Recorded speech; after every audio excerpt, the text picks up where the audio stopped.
محترم ناظرین، السلام علیکم ورحمۃ اللہ وبرکاتہ۔ مسائل زندگی میں آپ کا استقبال ہے۔ آج ہمارے اسٹوڈیو میں مہمان حجت الاسلام جناب مولانا ذکی حسن صاحب قبلہ، ہم ان کا استقبال کرتے ہیں۔ اس سے قبل کہ آج کا یہ ایپیسوڈ سوالات اور جوابات کا سلسلہ شروع ہو، میں ایک بار پھر آپ کی خدمت میں عرض کر دوں کہ وبا پینڈیمک پوری دنیا میں ایک تباہی مچائے ہوئے ہے۔ ہمارے ملک میں بھی حالات صحیح نہیں ہیں۔ گزارش آپ سے یہ ہے کہ آپ اپنا خیال رکھیں، اپنے اہل و عیال کا، اپنے گھر والوں کا، اپنے اعزاء و اقربا کا، اپنے پڑوس کا، اپنے محلے کا صفائی رکھیں، اور بالکل کوشش نہ کریں ہر اس بات کی جس سے کہ ہمارے مراجع کرام نے منع کیا ہے، اور طبی احکامات جو ہیں اس پر پوری طرح سے عمل کرنے کی کوشش کریں۔ سیف ڈسٹینس رکھیں، ہاتھ کو مسلسل گھر میں آنے اور جانے کے بعد میں دھوئیں، سینیٹائزر کا استعمال کریں، اور اگر آپ اس زمرے میں آتے ہیں کہ ویکسینیشن حاصل کریں، لگائیں، تو آپ اس کو ضرور لگوائیں تاکہ آپ خود بھی محفوظ رہیں اور اپنے انوائرمنٹ کو، اپنے ماحول کو بھی سیف رکھیں۔ آئیے اسی کے ساتھ آج کا یہ پروگرام شروع کرتے ہیں۔ معزز اور محترم ناظرین کرام، السلام علیکم ورحمۃ اللہ وبرکاتہ۔ آج ہم سب اس مسائل زندگی میں سوالات کو سننے اور سوالات کے جواب دینے کے لیے حاضر ہوئے ہیں۔ ظاہر ہے کہ ہم سب کی ذمہ داریوں میں سے ایک ذمہ داری ہے کہ اس وبا کو اور اس مشکل ساز بیماری کو، اس سے خود کو بھی بچائیں اور اپنے معاشرے کو بھی بچائیں۔ اپنے کو اور اپنے معاشرے کو بچانے کا ایک بہترین طریقہ، جہاں سوشل ڈسٹینسنگ ہے، جہاں اپنے چہرے پر ماسک کا استعمال کرنا ہے، وہیں پر ایک بہترین طریقہ یہ ویکسین بھی ہے۔ میں آپ سبھی حضرات سے گزارش کروں گا کہ آپ سب کے لیے جہاں جب بھی ممکن ہو، اور آپ جو رولز کے مطابق آپ کا اگر ٹائم اور نمبر مل جائے تو پھر آپ ضرور اس ویکسین کو لگوائیں۔ آئیے چلیے تمام مؤمنین اور تمام انسانوں کے لیے اس وبا سے نجات کی دعا کے ساتھ کہ پروردگار سب کو اس وبا سے محفوظ رکھے، آئیے اپنے پروگرام کو شروع کرتے ہیں، معلوم کرتے ہیں، سنتے ہیں کہ پہلا سوال کہاں سے آیا ہے۔ السلام علیکم۔ ہمارا سوال یہ ہے کہ جو حالات چل رہے ہیں اس کے حساب سے سہم ماہ ہم کس کو دے سکتے ہیں؟ بہت اچھا سوال پوچھا ہے کہ ان حالات میں جو آج ہمارے سامنے ہیں، سہم امام کو کسے دیا جا سکتا ہے؟ سہم امام کے لیے آیت اللہ العظمیٰ غیث ثانی حفظہ اللہ تعالی نے اجازت دی ہے کہ مؤمنین کے درمیان وہ افراد جو مشکلات میں ہیں، جو سختیوں میں ہیں، اس پینڈیمک کی وجہ سے، اس وبا کی بنا پر، ان پر سہم امام کا نصف خرچ کیا جائے گا، اور اگر اس بیماری میں کوئی مبتلا ہے اور اس کو علاج کے لیے خرچ چاہیے ہو تو پھر اس پر پوری طرح سے سہم امام کو، یعنی جس انسان نے سہم امام نکالا ہے وہ اپنا پورا اماؤنٹ دے سکتا ہے، جتنی ضرورت ہے اس کے مطابق اس ضرورت مند مؤمن کو۔ تو اس طرح سے اگر بیماری کے علاوہ مشکلات کو دور کرنے کے لیے جو اس پینڈیمک کی بنا پر پیدا ہوئی ہیں، اگر کوئی انسان سہم امام کو اپنا خرچ کرنا چاہ رہا ہے، اس کو آدھے کی اجازت ہے۔ وہ نصف دوم جو آدھا بچے گا اسے اپنے مرجع تقلید اور ان کے وکلاء یا پھر جن اداروں کو انہوں نے اجازت دی ہے انہیں یہ آدھی رقم وہ لے جا کر جو باقی بچی ہے وہ دیں گے انشاءاللہ۔ اگلا سوال معلوم کرتے ہیں کہاں سے پوچھا گیا ہے۔ السلام علیکم، میرا نام مجاہد حسین ہے اور میں دبئی میں رہتا ہوں۔ میرا ایک سوال اور تھا، معاف کیجیے گا، میں آپ کی ویڈیو کے حوالے سے بات کرنا چاہ رہا ہوں۔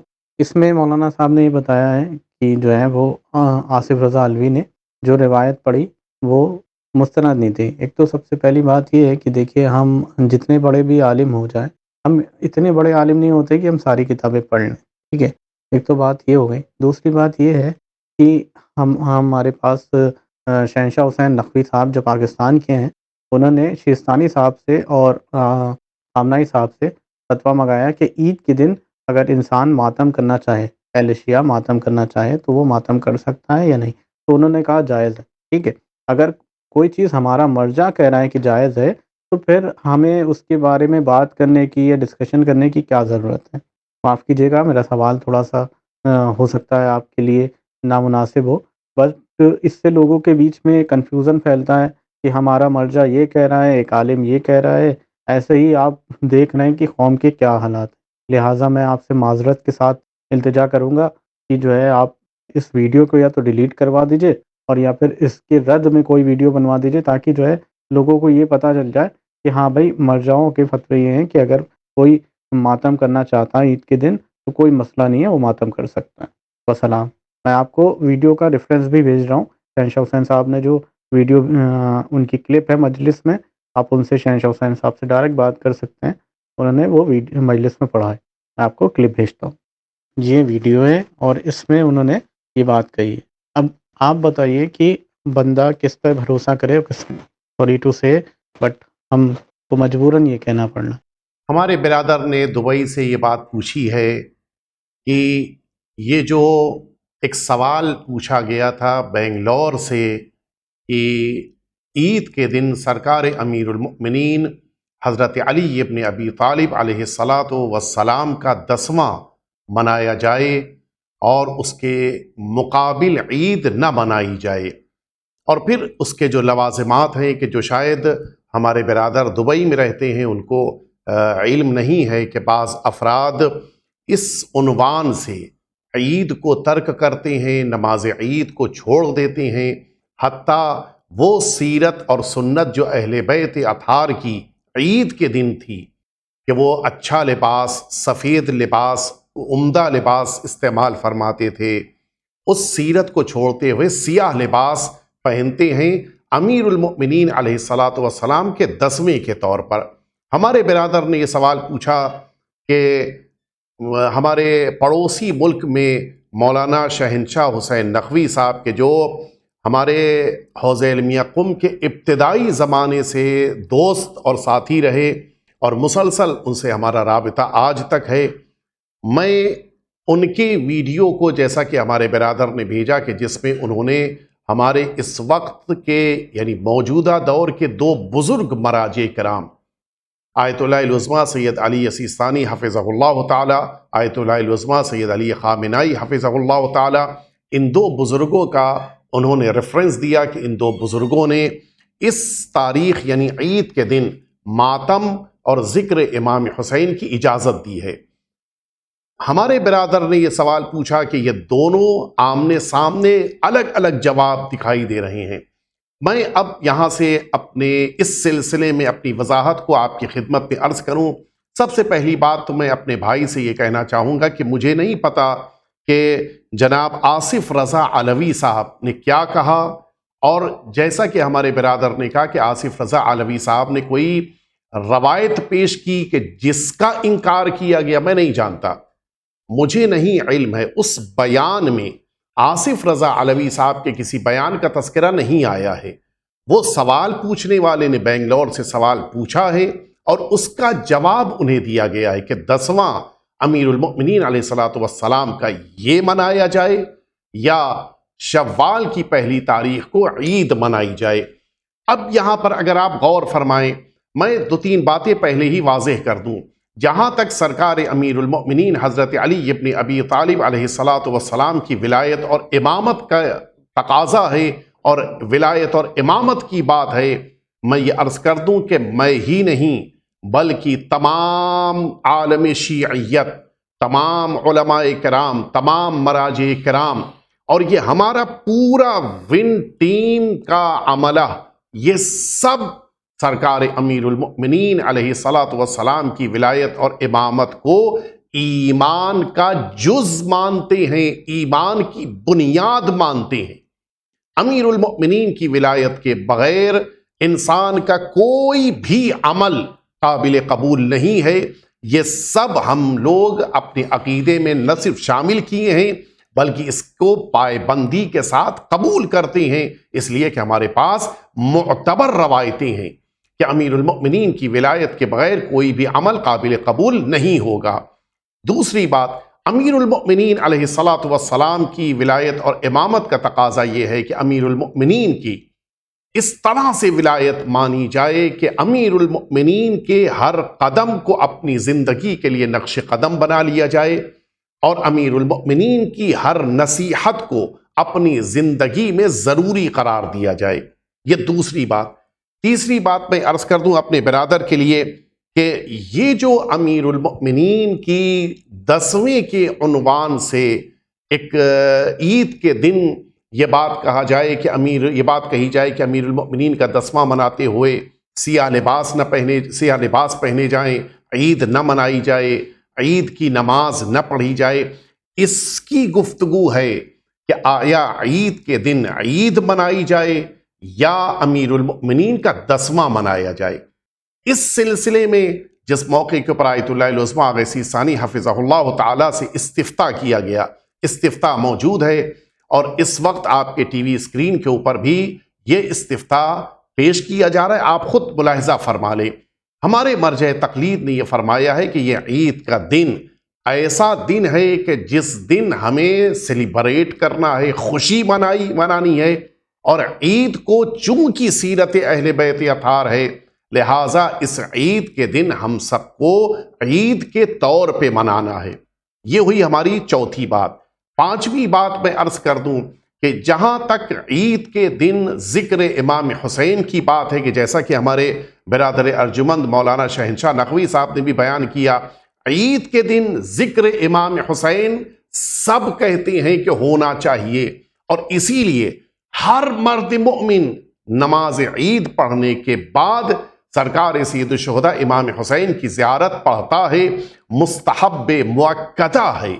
بڑی تاکید سے امام حسین کے اس سلسلے میں زیارت کی تاکید وارد ہوئی ہے، اور زیارت کے معنی ہی ہے کہ جب انسان امام حسین کا ذکر کرے گا خود بخود اس کی آنکھیں اشکبار ہوں گی۔ تو ذکر امام حسین اور ذکر مصائب امام حسین اگر عید کے دن ہو رہا ہے، میں بھی اس کا قائل ہوں اور سارے علماء قائل ہیں، اور ہمارے مراجع کرام نے اس کی اجازت دی ہے، بلکہ اس ذکر کو مستحب قرار دیا گیا ہے۔ یہاں پر یہ بات بھی واضح ہو جاتی ہے کہ عید کو چھوڑ کر مصائب کی بات نہیں ہے، عید کو مناتے ہوئے امام حسین کو یاد کرنا۔ وجہ یہی ہے کہ آج اگر عید کے منانے کی سعادت ہمیں ملی ہے تو وہ امام حسین کی قربانی کی بنا پر ہے۔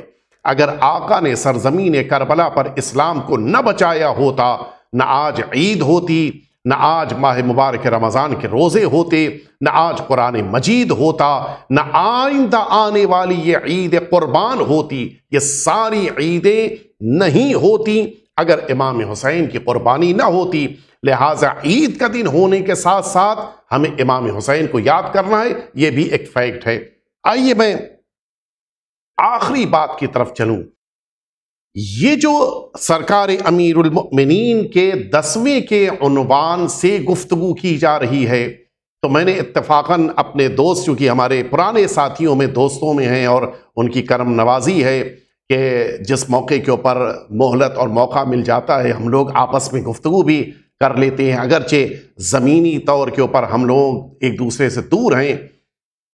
خود مولانا کی طرف سے بھی یہ ہمارے پاس ان کا پیغام آیا ہے، اور یہ پیغام موجود ہے کہ ہمیں سیرت اہل بیت اطہار کے مطابق زندگی گزارنی ہے۔ بسم اللہ الرحمن الرحیم۔ مجھ سے پوچھا گیا ہے کہ ائمہ اہل بیت کے لیے ان کی شہادت کی تاریخ کے بعد سویم 10واں 20واں اور 40 کا عنوان قرار دے کر مجالس کا انعقاد کیسا ہے؟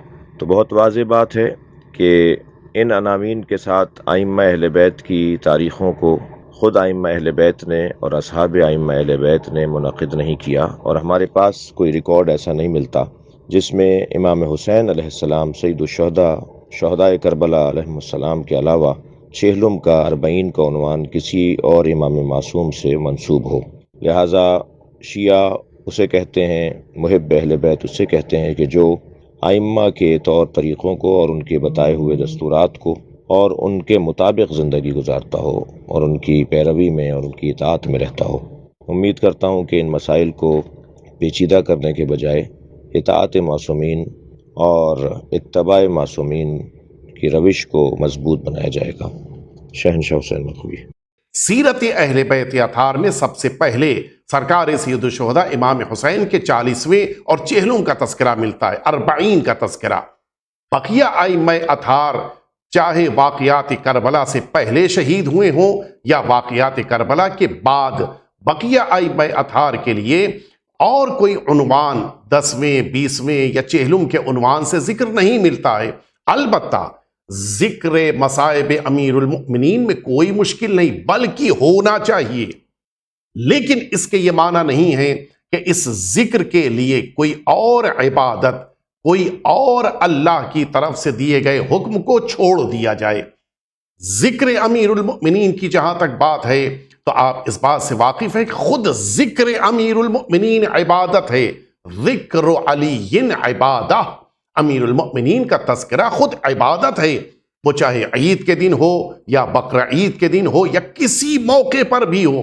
لیکن جو اصل پوائنٹ ہے، جو اصل بات ہے، وہ سرکار سید الشہداء کے شہادت سے پہلے یا شہادت کے بعد کسی معصوم کے 10ویں کا ذکر ہے، کہ جیسا کہ امیر المؤمنین کے 10ویں کے بارے میں یہ بات کہی جائے کہ سرکار امیر المؤمنین کا 10واں عید کے دن قرار دیا جائے۔ تو میں نے اس اپنی ویڈیو میں یہ بات واضح کی تھی کہ صرف امیر المؤمنین کے ہی 10ویں کی بات نہیں ہے، اور بھی بہت سے معصومین ہیں کہ جن کا 10واں اس دن آتا ہے کہ جو خوشی کا دن ہوتا ہے۔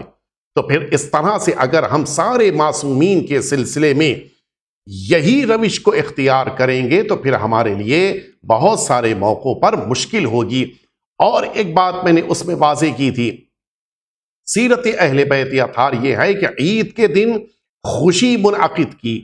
اہل بیت اطہار نے عید کے دن لباس نو اور اچھا لباس پہنا، خود کو معطر کیا، نماز عید پڑھی۔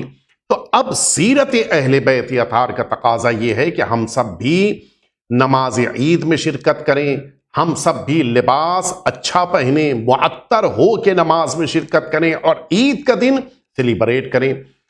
میں نے جب مولانا سے گفتگو کی تو مولانا نے یہ بات فرمائی کہ یہ جو ان کی 6-7 سال پرانی کلپ ہے، یہ وہ ایک خاص ماحول کے جو شہر کراچی میں یا اور بقیہ علاقوں میں پیدا ہوا تھا، ان حالات کے مد نظر یہ بات انہوں نے اس اپنے پیغام میں نشر کی تھی اور دنیا تک بات پہنچائی تھی۔ خلاصہ ہماری گفتگو کا یہ ہے کہ ہم کو اہل بیت اطہار کی سیرت کو اپنی زندگی میں اختیار کرتے ہوئے اپنی زندگی کو بہترین اور کامیاب زندگی بنانا ہے۔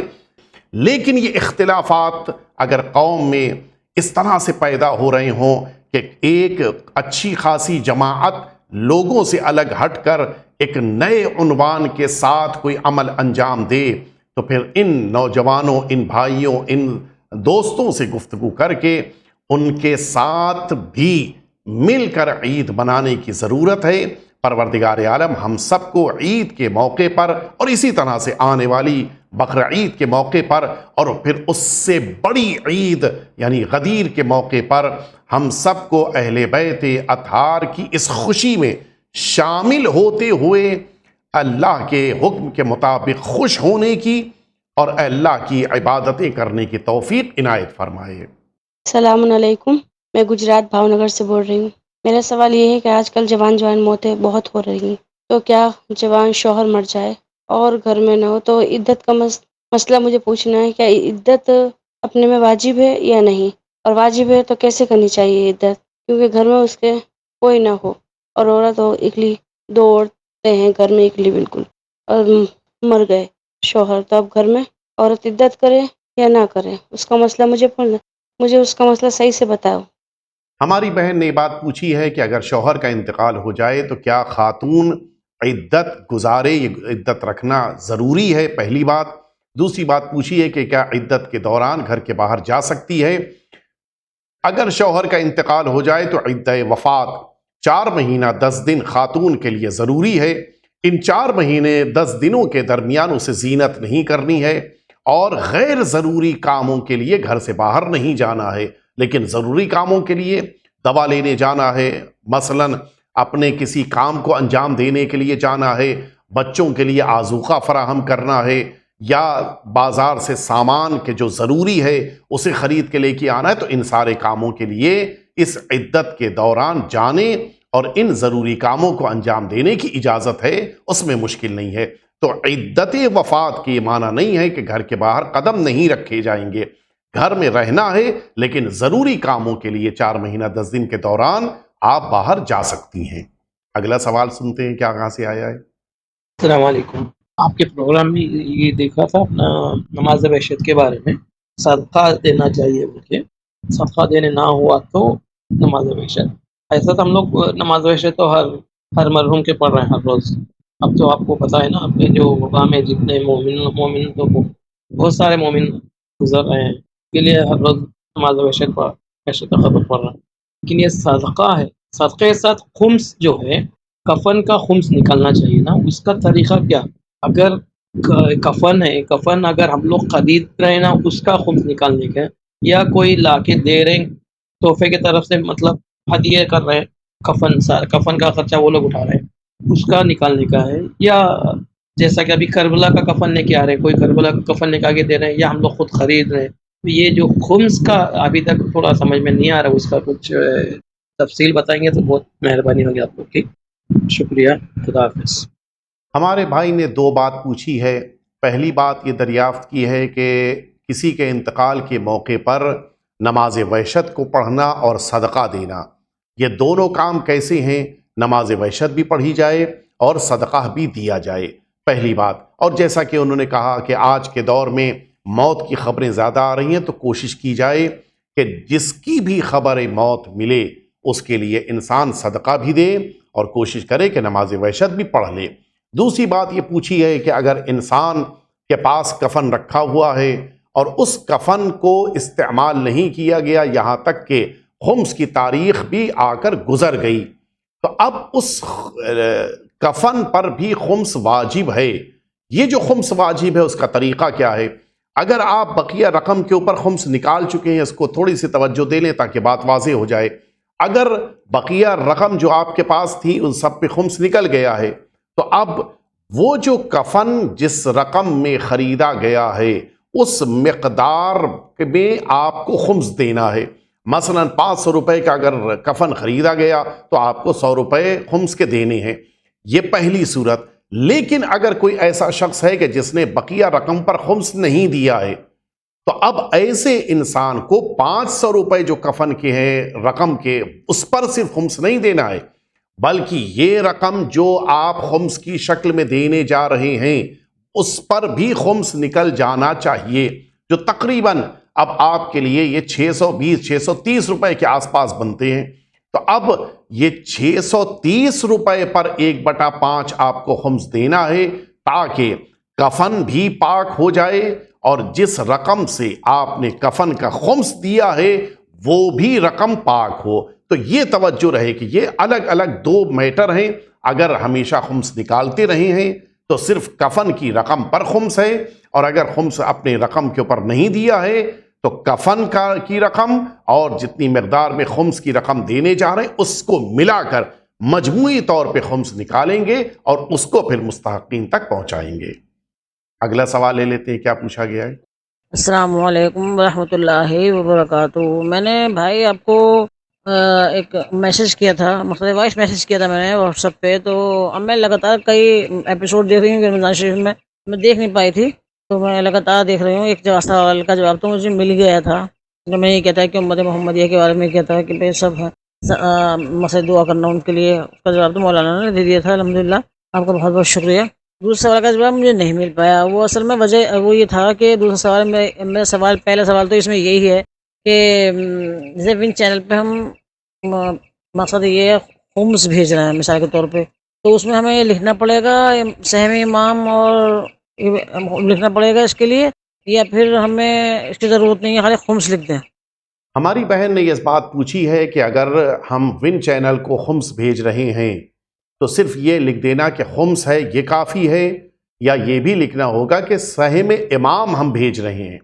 ظاہر ہے کہ چونکہ اس ون کے پاس سہم امام کو کلیکٹ کرنے کی اجازت ہے، لہٰذا آپ یہ اگر منشن کر رہے ہیں کہ ہم سہم امام بھیج رہے ہیں تب تو ٹھیک ہے، لیکن اگر آپ نے یہ منشن نہیں کیا بلکہ آپ نے صرف خمس لکھا تو یہاں جو رقم ریسیو ہوگی تو اس کو سہم امام ہی قرار دیتے ہوئے اپنے پاس رکھا جائے گا۔ تو لہٰذا آپ توجہ رکھیں کہ سہم امام ہی آپ بھیجئے، اگر آپ خمس دینا چاہ رہے ہیں تو سہم امام بھیجئے اور اس میں منشن کر دیجئے کہ میں سہم امام بھیج رہی ہوں۔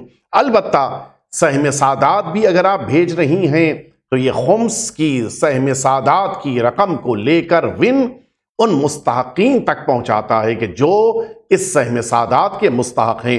لہٰذا اگر سہم سادات بھیج رہے ہیں تو خاص طور سے لکھیں کہ یہ سہم سادات ہے اور پھر اس کے بعد اس کو اسی کے مطابق یہاں پر استعمال کیا جائے گا۔ آئیے اگلے سوال کی طرف آگے بڑھیں۔ السلام علیکم مولانا صاحب، السلام علیکم جاوید انکل، میں یو پی کے علی گڑھ سے بات کر رہی ہوں۔ میں آپ سے پوچھنا چاہتی ہوں کہ ہم کسی اتنی پریشانی میں آ جائیں کہ سامنے والا ہمارا یقین نہ کرے، اور مطلب جیسے ہوتے ہیں کچھ اپنی بات رکھتے ہیں، سامنے والے کا یقین نہیں کرتے، تو کیا اس کے سامنے، اور ہم سچے ہیں، کیا اس کے سامنے ہم قرآن کی مطلب قرآن اٹھا کے ہم بول سکتے ہیں، قرآن کی قسم ہم کھا سکتے ہیں کیا؟ ہمیں مطلب اس کا کوئی عذاب، کوئی وہ نہیں، کیونکہ ہم سچے ہیں، ہم اپنی بات کا یقین سامنے والے کو کیسے دلا سکتے ہیں؟ اور کیا ہم سامنے والے سے بھی قرآن اٹھا کر قسم کھلوا سکتے ہیں کہ کیا وہ سچ بول رہا ہے یا وہ جھوٹ بول رہا ہے؟ کیا اس کا کوئی کفارہ ہے، یا مطلب اس کا کوئی عذاب ہم پہ تو نہیں ہوگا کیونکہ ہم سچ بول رہے ہیں، ہم قرآن کو اپنا ضامن بنا رہے ہیں؟ تو پلیز آپ اس کا آنسر مجھے دیجیے۔ ہماری بہن نے یہ بات پوچھی ہے کہ کیا اپنی بات کو اور اپنی حقانیت کو ثابت کرنے کے لیے قسم کھائی جا سکتی ہے یا نہیں۔ اپنی بات کو اگر آپ حق پر ہیں اور صحیح طور پہ آپ نے اپنی بات پیش کی ہے تو اس کے ثابت کرنے کے لیے آپ کو قسم کھانے کا اختیار ہے۔ آئیے اگلا سوال لے لیتے ہیں۔ السلام علیکم، میرا نام سید ریاض حسین جعفری، میں ناگپور شہر سے بول رہا ہوں۔ جاوید بھائی اور مولانا صاحب، چند سوالات ہیں۔ پہلا سوال ہے کہ مولا علی علیہ السلام اللہ کے ولی ہیں، آیت قرآن، آیت ولایت، دعوت ذوالعشیرہ کی روح سے جانشین پیغمبر خلیفہ، اور آیت قرآن ہے کہ امام مبین ہے، اور آئے بلغ کی روح سے غدیر سے مولا بھی ہیں۔ تو بتائیے کہ اس میں کون سا درجہ بڑا ہے یا سب ایک ہے؟ دوسرا سوال ہے کہ مولا علی علیہ السلام کو کیوں خلیفہ بلا فصل کہا جاتا ہے؟ اس کی وجہ بتائیں، اور بلا فصل کے کیا معنی ہیں بتائیں، جواب عنایت فرمائیں۔ شکریہ، خدا حافظ۔ میرے بھائی نے ہمیشہ کی طرح سے ناگپور سے سوال پوچھا ہے اور کوشش یہ کی ہے کہ ان سوالات کے ذریعے سے اپنے علم میں اضافہ کریں۔ وسیع مطالعہ ہونا چاہیے، یہ اچھی بات ہے۔ پہلا سوال یہ پوچھا ہے کہ ولایت اور جانشینی اور امامت، ان تین کے درمیان کون سا اور رتبہ زیادہ عظیم ہے؟ اللہ نے یہ تین رتبے امیر المؤمنین کو عطا فرمائے ہیں، اور ہم یہ سوچ رہے ہیں کہ یہ تینوں الگ ہیں جبکہ یہ تینوں ایک ہیں، اور اس بنا پر ان کے درمیان افضلیت کا تصور نہیں ہے۔ دوسرا سوال ہمارے بھائی نے پوچھا ہے کہ خلیفتہ بلا فصل، اذان میں جب ہم امیر المؤمنین کی ولایت کی گواہی دیتے ہیں تو آخری جملہ یہ ہوتا ہے وَخَلِيفَتَهُ بلا فصل۔ یہ بلا فصل کے معنی کیا ہیں؟ بلا فصل کہتے ہیں کہ بغیر کسی درمیان میں فاصلے کے، یعنی سرکار رسالت مآب کے فوراً بعد امیر المؤمنین کو اللہ نے اس روئے زمین پر لوگوں کا امام اور خلیفۃ الرسول قرار دیا ہے۔ اس بنا پہ رسالت مآب کے بعد امیر المؤمنین بلا فاصلہ اللہ کے نمائندے، اللہ کی طرف سے معین امام ہیں اور ساری امت کے مولا ہیں۔ آئیے اگلے سوال کی طرف آگے بڑھتے ہیں۔ السلام علیکم مولانا، میں دلی سے انجم نقوی بول رہا ہوں، اور میرا یہ سوال ہے کہ جیسے کہ نماز کے دوران جو ہے اکثر جو ہے بھول جاتے ہیں، خاص طور سے یہ بڑھاپے میں اور بھی زیادہ یہ جو ہے عادت جو ہے بن جاتی ہے، تو اس کے لیے شریعت کا کیا حکم ہے؟ یا کہ نماز کو جیسے مغرب کی پڑھ لیں 3 رکعت ہے تو جو ہے وہ دوسری رکعت میں یہ ذہن میں آتا ہے کہ ہم نے پہلی رکعت پڑھی ہے کہ دوسری رکعت پڑھی ہے، تو اس کے لیے